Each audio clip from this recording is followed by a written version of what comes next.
J'introduis de suite notre conférencier suivant, qui lui aussi est physicien, Roland Trier, qui va nous parler de la constante cosmologique. Alors, merci organisateur de m'avoir invité, et puis pour pouvoir parler de la constante cosmologique. Très bien. Alors, que je ne connais pas vraiment, je suis plutôt maths, moi. Voilà, ici. Alors, les grandes lignes sont l'histoire de dogme, la sociologie, le problème de la constante cosmologique, évidemment, c'est un problème sociologique.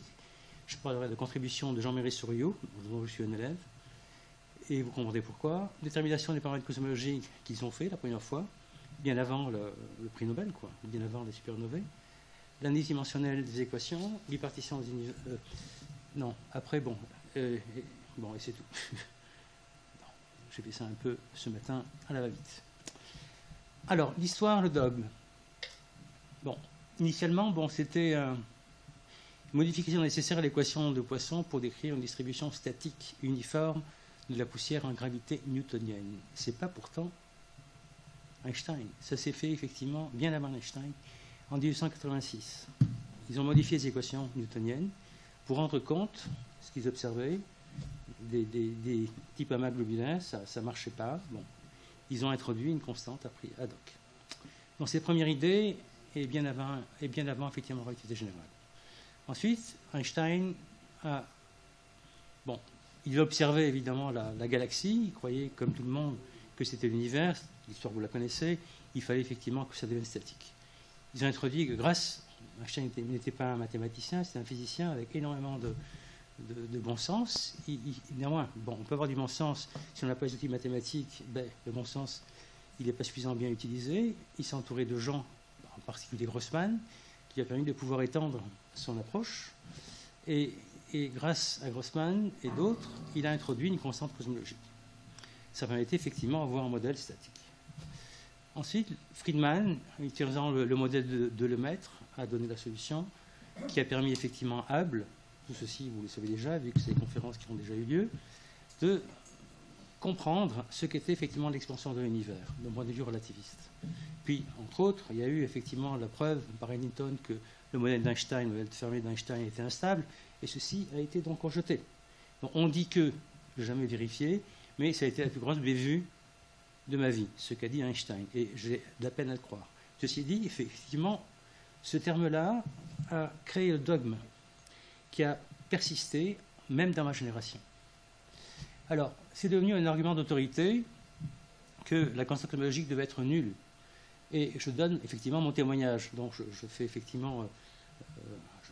je témoigne qu'en définitive, à l'époque, quand la cosmologie est née, d'ailleurs, effectivement, on a fait ça avec Marc à l'époque, en GDR, etc., la cosmologie française était née, après la cosmologie américaine, eh bien, il y avait encore ce dogme de ne pas croire à la constante cosmologique, parce que c'était banni. Pour preuve, quand j'étais recruté comme faculté à Caltech, c'était un des prestigieux instituts avec Princeton, les plus prestigieux au monde, où on faisait de la cosmologie. Le séminaire, évidemment, d'introduction de ma personne, tout le monde était suspicieux quant aux résultats que j'avais donnés. Et j'ai même reçu de la part d'un ami astrophysicien parisien qui m'a dit « il ne faut jamais plus parler de ce que tu as avec Souriau parce que la constante cosmologique, c'est nul. » Voilà. Pour vous dire à quel point, à mon époque, la constante cosmologique était bannie. Puis, j'ai donné un cours à Lisbonne de relativité générale, mentionnant aussi la constante cosmologique, et la personne qui était en charge de l'école, c'était John Barrow. À la fin de mon cours, il est venu et il m'a dit « Ah, la constante cosmologique, c'est nul à chier. » Excusez-moi un peu le terme, c'est effectivement l'impression que j'ai eue. J'étais un jeune pas doctorant, j'avais déjà ma thèse, mais j'étais vexé. Et il m'a dit, voilà, donc il m'a donné une expression lagrangienne de l'équation de Newton. Il m'a dit, où est la constante cosmologique? J'ai pensé, mais il ne sait rien du tout de relativité générale, c'est pas possible. Alors que c'est un monsieur qui a été reconnu après coup comme étant un expert en relativité générale. Bref, face à cela, il a été un peu difficile de pouvoir s'effrayer un parcours, sans être différencié comme étant un martien dans la communauté. Mais on a tenu bon quand même. Alors, ensuite, il y a eu le problème de la densité, le problème de la constante cosmologique. Alors, il fallait effectivement, si on s'attardait à penser que la constante cosmologique existait, on devait s'affranchir du problème connu sous le nom de la constante cosmologique. Alors, à l'époque, Zaldovich, que j'ai bien connu, bon, avait donné effectivement des préceptes pour dire, voilà, s'il y a un vide quantique, des perturbations de vide quantique, eh bien, ça devait s'exprimer en relativité générale par le premier terme, à savoir lambda, densité du vide, densité d'énergie du vide, G mu nu, qui est effectivement, au point de vue analyse dimensionnelle, c'était ce qu'il fallait s'attendre. Par conséquent, on avait identifié ad hoc que lambda, c'était la densité d'énergie du vide quantique. Alors, j'ai fait quelques papiers, dont 2, qui ont rarement été cités, où un des premiers papiers, c'était intitulé, c'était Issue to the Cosmological Constant Problem. Enfin, issue, c'est pas une issue en français, c'est le problème du problème de la constante cosmologique. Bon, c'était un clin d'œil. Bon, où je montrais, et je vais vous montrer effectivement à ce niveau-là, que si on fait la dimension des équations d'Einstein, on s'aperçoit que si on ne peut pas accorder une interprétation au premier terme, enfin associé à lambda G mu nu, comme étant responsable de la description d'un champ de gravitation dû à la densité d'énergie du vide. Et ça, je vous montrerai. Voilà, ça c'est mon plan. En avant. OK. Alors, contribution de Suryo. Alors, Suryo a fait un traité, une personnalité assez conséquente, enfin, du point de vue scientifique. C'est un mathématicien qui était mon directeur de thèse, qui, entre autres, de géométrie et relativité, s'est aussi occupé d'autres choses, système dynamique. Et il a écrit un traité, et non pas un bouquin, un traité qui s'appelle Géométrie et relativité en 1964, où il tenait compte évidemment aussi de la constante cosmologique.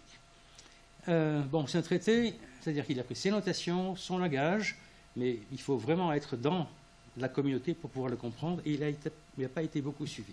Ceci dit, il a aussi écrit il a créé un principe dit principe de relativité générale, et il a donné effectivement, alors, principe de relativité générale, quand on passe à la relativité générale, on pense gravitation, mais pas nécessairement. Le principe de relativité générale peut être aussi utilisé dans un cadre autre que la gravitation, en particulier la thermodynamique.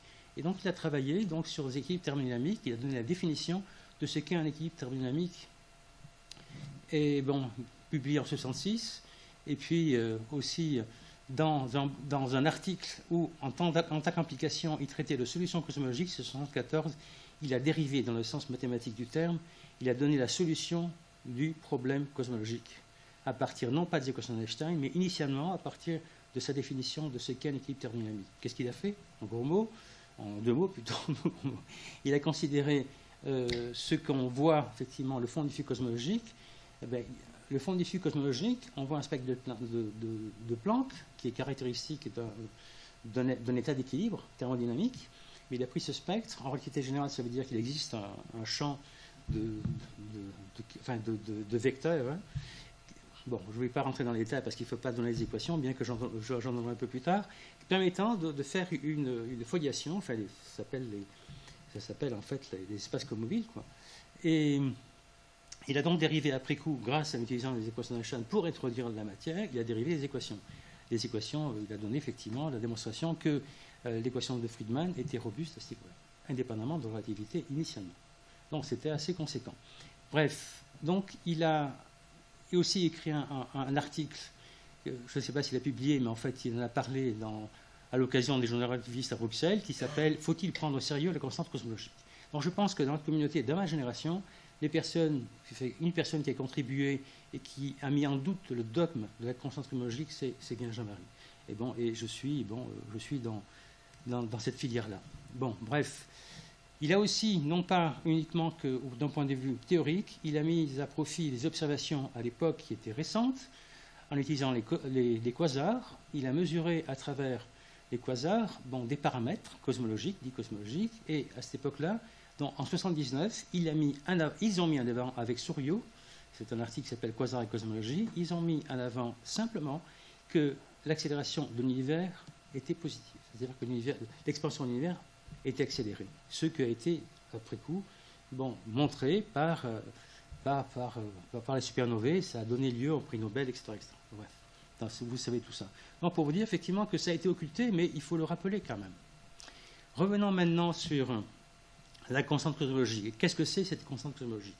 Alors, Suryo, dans son traité de relativité générale, à travers le principe cosmologique, il peut être, décrit simplement. On dit, on a, comme en mécanique, un tenseur des contraintes, là c'est plutôt un tenseur d'énergie-impulsion, il y a une égalité avec des invariants. Alors, je vais je vous fais grâce évidemment de la construction mathématique, hein, on regarde l'espace des métriques, où il y a un groupe qui agit, etc. etc. Donc on l'a passé au groupe de difféomorphisme. Et puis, à droite de l'équation, t égale à une expansion de qui... Alors là, c'est du métrique, quoi. G, c'est la métrique, et puis ce sont les dérivés de G qui... C'est-à-dire les F. Alors, on a, disons, la théorie la plus générale, la probabilité généralité générale, d'après ce principe-là, c'est qu'en définitive, le T peut être décrit, à savoir le T, ce sont les sources de gravitation. Des sources,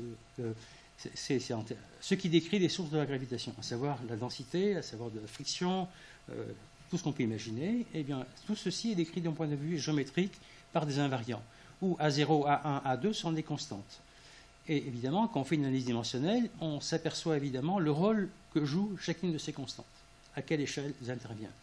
Bon, alors, on s'aperçoit en définitive que dans tous ces invariants, alors le F0, c'est une constante, ça va être, je vais vous montrer, ça va être lambda. Le F1, ça va être en fait le tenseur d'Einstein. Le F2, ça sera un tenseur qui tient compte des dérivés quatrièmes de la métrique, et ainsi de suite.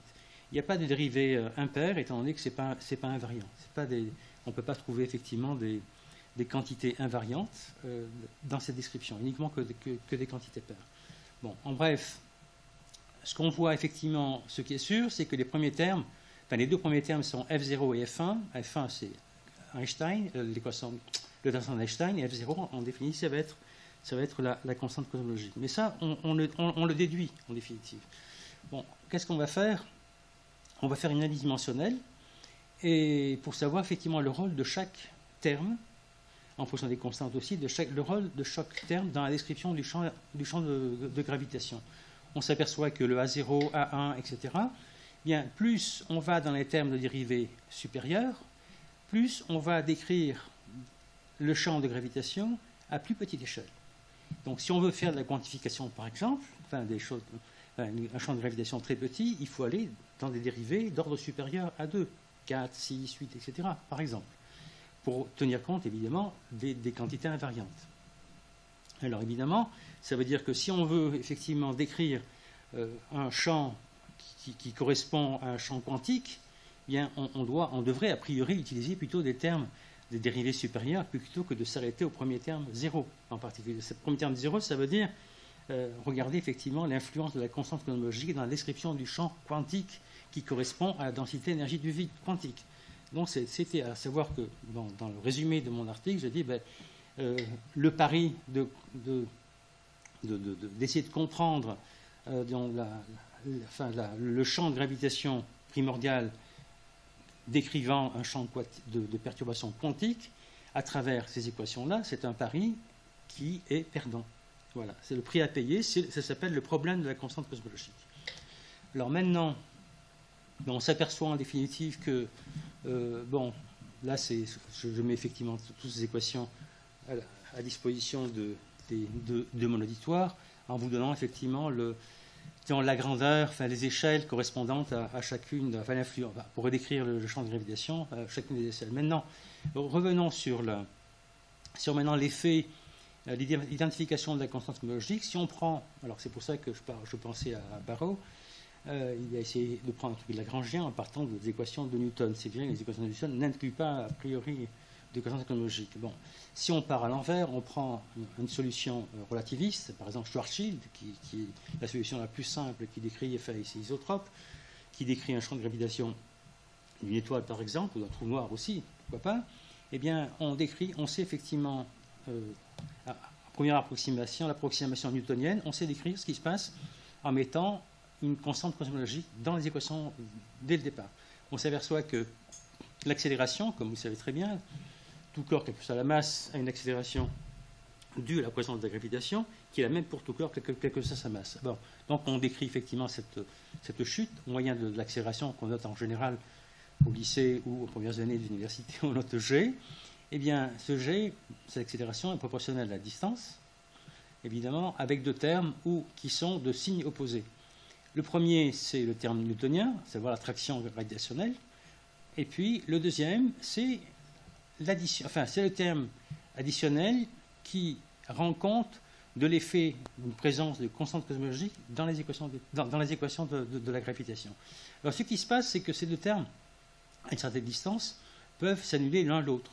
Et vous savez très bien que, d'un point de vue gravitationnel, ça veut dire qu'il existe une distance critique à partir de la source de la gravitation, à partir de laquelle la gravité s'annihile. Et si on s'éloigne de cette source, la gravitation change de signe, elle devient répulsive. Bon, ça c'est une interprétation dans une situation simple. Alors imaginez effectivement, vous prenez l'univers dans son ensemble, c'est un peu compliqué. Si on prend sans la constante cosmologique, par exemple, si vous faites des simulations, prenez des corps, des simulations end-corps, il y a plusieurs corps massifs qui interagissent, quoi que ce soit, c'est très très peu stable, c'est le chaos le plus total, et c'est vrai que c'est difficile de pouvoir maintenir un amas, par exemple, stable. À peine vous perturbez, hop, ça part de tous les côtés, etc. Donc, c'est un peu galère. Ceci dit, dans l'expansion cosmologique, il s'avère qu'en définitive, l'expansion permet de pouvoir fixer, faire rigidifier un peu cette situation, et ça permet effectivement de rendre les camps un peu plus stables. Maintenant, le rôle que joue dans une distribution uniforme, enfin plus ou moins uniforme, irrégulière, la constante cosmologique, on peut la mesurer, et il s'avérait quand on l'a mesurée avec Jean-Marie, ça correspondait en définitive de la taille des superamas, savoir 100 mégaparsecs. C'était l'effet de la constante cosmologique d'une répartition, c'est une estimation à l'œil, enfin à l'œil, au flair, mais calculatoire, quoi. Donc on s'est dit, tiens, c'est assez marrant, effectivement, qu'on peut aussi déceler, à travers la taille des superamas, la valeur de la constante cosmologique. Et donc c'était assez rassurant à cette époque-là. Nous étions dans les années 80, bien avant que, avec les supernovae, on prouve, enfin, les auteurs prouvent effectivement que l'accélération, que l'expansion de l'univers était accélérée. Bon, ceci a été déjà mis en place avant. Voilà. Mais je pense que je vais m'arrêter là, parce que les 20 minutes sont passées, non? Ok, c'est très bien. Et j'attends des réponses, enfin des questions, que je puisse vous donner des réponses. Merci.